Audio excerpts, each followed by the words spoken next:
Welcome to my channel जेटेड cracker. आज हम बात करेंगे हिंदी का प्रैक्टिस सेट के बारे में, जो कि सीटेट 2022-23 के लिहाज से बहुत इम्पोर्टेंट है। इसका हम कुछ क्वेश्चन लेकर आए हैं। इसमें कुछ पदभाग से कुछ क्वेश्चन है, कुछ डायरेक्ट क्वेश्चन है। आप लोग मेरा पूरा वीडियो को देखिए और इसको हल कीजिए और कमेंट में बताइए कि आपका कितना मार्क्स आया। तो बिना देर किए मैं शुरू करता हूँ। पहला क्वेश्चन है, जैसा कि आप लोग देख रहे हैं, प्राथमिक शिक्षक के रूप में आप सतत और व्यापक आकलन करते समय किसे सर्वोपरि मानते हैं? आप लोगों ने पढ़ा होगा सतत और व्यापक आकलन के बारे में, उससे रिलेटेड क्वेश्चन है। ऑप्शन है ए लिखित प्रश्न, बी पाठ से देखकर सुलेख लिखना, सी बच्चों द्वारा विभिन्न संदर्भों में भाषा प्रयोग की क्षमता, डी कठिन शब्दों का स्रोत लेखन। तो आप लोग आंसर कीजिए इसका जल्दी जल्दी। ऑप्शन नंबर ए लिखित प्रश्न, ये गलत हो जाएगा, क्योंकि सतत और व्यापक आकलन जो है सिर्फ लिखित प्रश्न पत्र से हम लोग नहीं कर सकते हैं। बी नंबर देखते हैं, पाठ से देखकर सुलेख लिखना।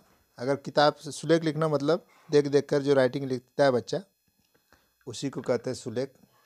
तो इससे भी आकलन सतत और व्यापक का मूल्यांकन आकलन नहीं हो पाएगा। सी नंबर का है, बच्चों द्वारा विभिन्न संदर्भों में भाषा प्रयोग की क्षमता। ऑप्शन नंबर सी जो है ये सही हो जाएगा, डी नंबर गलत हो जाएगा, क्योंकि हम जब भाषा का पढ़ा रहे हैं तो उसका उद्देश्य क्या है? बच्चा भाषा में किस तरह आगे बढ़ रहे हैं, वो जो बात कर रहे हैं, भाषा का जो प्रयोग कर रहे हैं, उसकी क्षमता में किस तरह वृद्धि हो रहा है। तो इसका सटीक आंसर हो जाएगा ऑप्शन नंबर सी। अगला क्वेश्चन देखते हैं, प्राथमिक स्तर पर बच्चों की पठन क्षमता का आकलन करने में किस प्रकार की सामग्री सर्वाधिक महत्वपूर्ण है? प्राथमिक स्तर पर बच्चों की पठन क्षमता मतलब बच्चे जो पढ़ते हैं उसकी क्षमता का आकलन करने के लिए सर्वाधिक किस सामग्री महत्वपूर्ण है? इसका ऑप्शन नंबर ए है बाल साहित्य की कोई संवादात्मक, बी है पाठ्य पुस्तक, सी है औपचारिक पत्र और डी है आतंकवाद पर आधारित निबंध। बाल साहित्य मतलब बच्चे से रिलेटेड जो कहानी का किताब होता है, जैसे चंपक हो गया,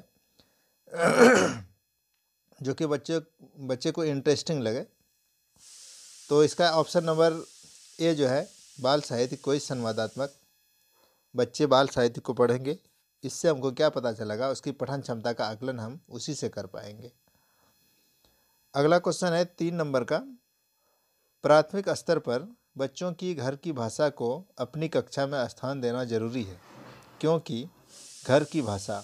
ऑप्शन नंबर ए बच्चे ने अभी पूर्णतः नहीं सीखी है, बच्चे की भाषाई पूंजी है, सी नंबर है मानक स्वरूप के लिए होती है और डी है सरल होती है। तो बच्चे ने अभी पूर्णतः नहीं सीखी है, स्थान देना है किसको? क्वेश्चन क्या कह रहा है कि घर की भाषा को अपनी कक्षा में स्थान देना जरूरी क्यों है? तो ये बच्चे ने अभी पूर्णतः नहीं सीखी है, ये आंसर जो है सटीक नहीं है। बच्चे की भाषाई पूंजी, ऑप्शन नंबर बी जो है ये सही हो जाएगा, सी गलत हो जाएगा और डी भी गलत हो जाएगा, क्योंकि बच्चे जब भी स्कूल आते हैं तो वो कुछ न कुछ लेके आते हैं। घर में जो भाषा उनका बोला जाता है, मम्मी या पापा के साथ जो सीखते हैं, भाई बहन के साथ सीखते हैं, वो भाषा उनके साथ स्कूल पहुंच जाता है। इस तरह से वो घर की भाषा जो होता है, भाषा बच्चे का एक भाषाई पूंजी बन जाता है, जो कि उसको अगर स्थान देंगे तो बच्चे को लगेगा कि नहीं, हम जो घर में बोल रहे हैं उसका रेस्पेक्ट किया जा रहा है, उसको भी यहाँ पर सुना जा रहा है। इससे बच्चे भयभीत नहीं होंगे और बच्चे बिला झिझक अपनी मातृभाषा में किसी बात को वो टीचर के सामने या क्लासरूम में वो रख पाएंगे। तो ऑप्शन नंबर बी हो जाएगा सही। अगला क्वेश्चन चलते हैं 4 नंबर का, भाषा सीखने सिखाने के संदर्भ में गृह कार्य का उद्देश्य होता है। गृह कार्य लेसन प्लान का अभिन्न अंग है। तो गृह कार्य हम लोग क्यों देते हैं? इसका ऑप्शन नंबर ए है अभिभावकों को प्रसन्न करना, इसलिए देते हैं ताकि होमवर्क देख के उनके गार्जियन जो है वो खुश हो जाए। ऑप्शन नंबर बी है बच्चों को कार्य में व्यस्त रखना, इसलिए देते हैं ताकि बच्चे हमेशा व्यस्त रहे। नहीं। अगला ऑप्शन है कॉपियाँ भरवाना, कॉपी भरने के लिए भी नहीं देते हैं। इसका सटीक आंसर और सही आंसर जो है वो हो जाएगा सीखने को विस्तार देना, जो कि स्कूल में वो सीखा, क्लासरूम में जो सीखा, उसको विस्तार देने के लिए होमवर्क दिया जाता है जो बच्चे घर से करके लाते हैं। अगला क्वेश्चन है, भाषा सीखने में मातृभाषा का व्याघात। व्याघात मतलब होता है रुकावट। ऑप्शन नंबर ए पूर्ण रूप से होता है, नहीं। बी नहीं होता है, सी होता है, डी आंशिक रूप से होता है। इसका ऑप्शन नंबर सी जो है होता है, भाषा सीखने में मातृभाषा का व्याघात होता है। अगला क्वेश्चन है 6 नंबर का, भाषा सीखने में होने वाली त्रुटियों के संदर्भ में कौन सा कथन सत्य नहीं है। यहाँ पर सत्य नहीं चुनना है बल्कि जो गलत है उसको चुनना है। तो ऑप्शन नंबर ए है, त्रुटि अस्थायी होते हैं। जो भी बच्चे गलती करते हैं या किसी भी व्यक्ति से गलती होता है तो क्या वो अस्थायी होता है? ये तो सही है, इसलिए ये सही नहीं होगा, इसलिए ये गलत हो जाएगा। भाषा सीखने में होने वाली त्रुटियां अस्थायी होती है। ऑप्शन नंबर बी जो है ये सही हो जाएगा, क्योंकि कोई भी त्रुटियां होती है तो वो अस्थायी नहीं होती है बल्कि अस्थायी होता है। लेकिन यहाँ कह रहा है भाषा सीखने में होने वाली त्रुटियां अस्थायी होती है, इसलिए ये गलत है। इसलिए इसमें चुनना क्या है, जो गलत है उसी को चुनना था। तो ऑप्शन नंबर बी इस तरह से सही हो गया और सी नंबर क्या हो गया, गलत हो गया, और डी नंबर गलत हो गया। अगला क्वेश्चन पद्यांश से है। जैसा कि आप लोगों को पता होगा, पिछले बार भी अगर आप लोगों ने एग्ज़ाम दिए होंगे या प्रीवियस ईयर क्वेश्चन जब देखेंगे हिंदी का, तो उसमें एक पद भाग से क्वेश्चन रहता है और एक गद्यांश रहता है, उसको पढ़ के आंसर देना पड़ता है। तो यहाँ पर मैं एक पद भाग को लिया हूँ। निम्नलिखित प्रश्नों के उत्तर दिए गए पद्यांश को पढ़ कर दें। पद मतलब कविता का ये भाग है, इसको पढ़कर नीचे दिए हुए क्वेश्चन को उत्तर देना है। सबसे पहले इसका ट्रिक क्या है, इसका ट्रिक ये है कि सबसे पहले आप क्वेश्चन को पढ़िए, उसके बाद जो गद्यांश या पदांश दिया हुआ है उसको पढ़िए। इससे आपका टाइम बचेगा और क्वेश्चन का आंसर भी खोजने में आसानी होगा। तो डायरेक्ट हम क्वेश्चन पे पहुंचते हैं। क्वेश्चन नंबर 7, चींटियां आपस में बातचीत कैसे करती है। या और एक क्वेश्चन ले लेते हैं, क्वेश्चन नंबर 8, ईर्ष्यालु किसे कहा जाता है। सबसे घृणा करने वाला, पाने की इच्छा करने वाला, कुछ भी चाहने वाला, दूसरों से जलने वाला। चींटियां आपस में बातचीत कैसे करती है, बोलकर, संदेशों में, संकेतों से, छूकर। अब हम लोग आते हैं पद्यांश में, इसको पढ़ते हैं, ध्यानपूर्वक पढ़ेंगे। चींटियां ईर्ष्यालु नहीं होती है, चींटियां ईर्ष्यालु नहीं होती है।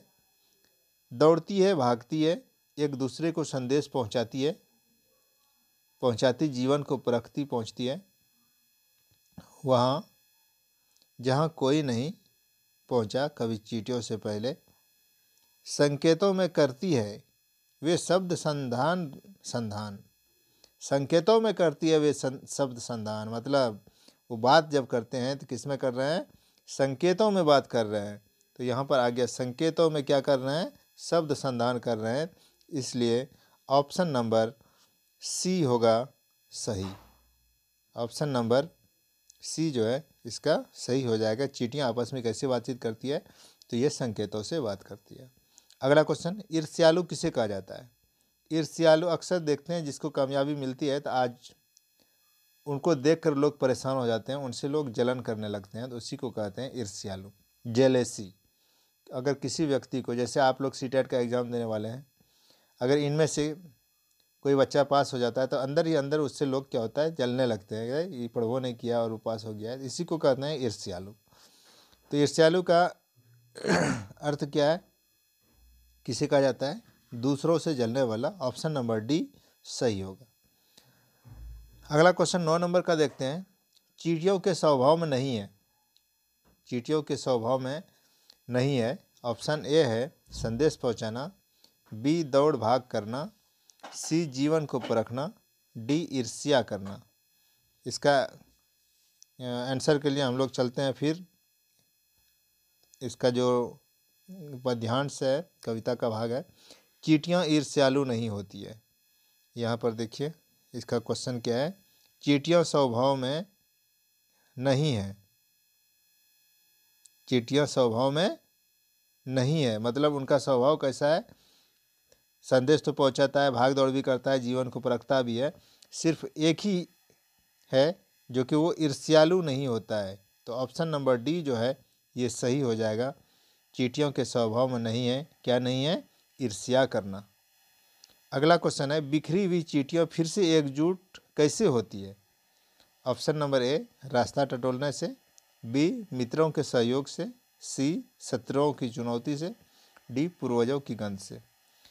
आप ईवीएस का अगर मेरा क्लास देखे होंगे तो उसमें चींटी के बारे में मेरा क्लास था, उसमें हम डिटेल्स बताए थे चींटियाँ कैसे आगे चलती है, क्या क्या करती है।